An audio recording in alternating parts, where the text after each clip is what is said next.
Pasensya na. Nag-aalala lang naman talaga ako eh.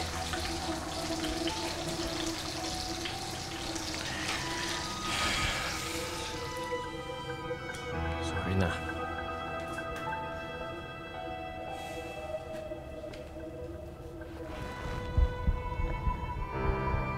Mahal lang naman talaga kita eh.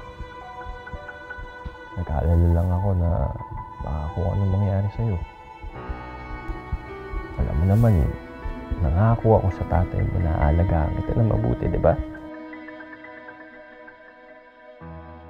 Natakot lang din talaga ako na baka iwan mo ko. Hindi ko alam yung gagawin ko pag iwan mo ko. I love you. Paulit-ulit din niyang pinatawad ang mister. Umaasang magiging maayos pa ang kanilang pagsasama. Sa kabila ng pang-aabuso ng asawa, tikom daw ang bibig ni Maribel sa tuwing kakamustahin siya ng kanyang pamilya. Hello, Tay.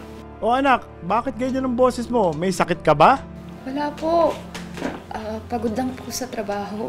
Hay nako anak, wag puro trabaho. Huwag pababayaan ang sarili mo. Opo, Tay.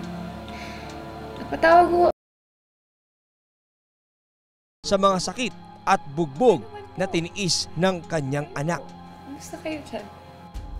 Anak, nakakahiyaman kasi magbe-birthday yung kapatid mo sa Makalawa. Hihingi lang sana ako ng kaunting handa.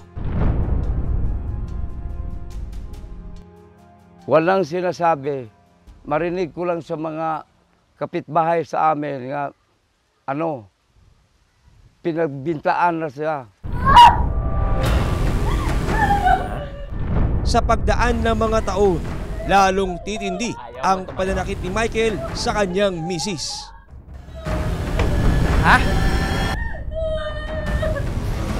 Ayoko na. Ha? Ayaw mo na? Bakit?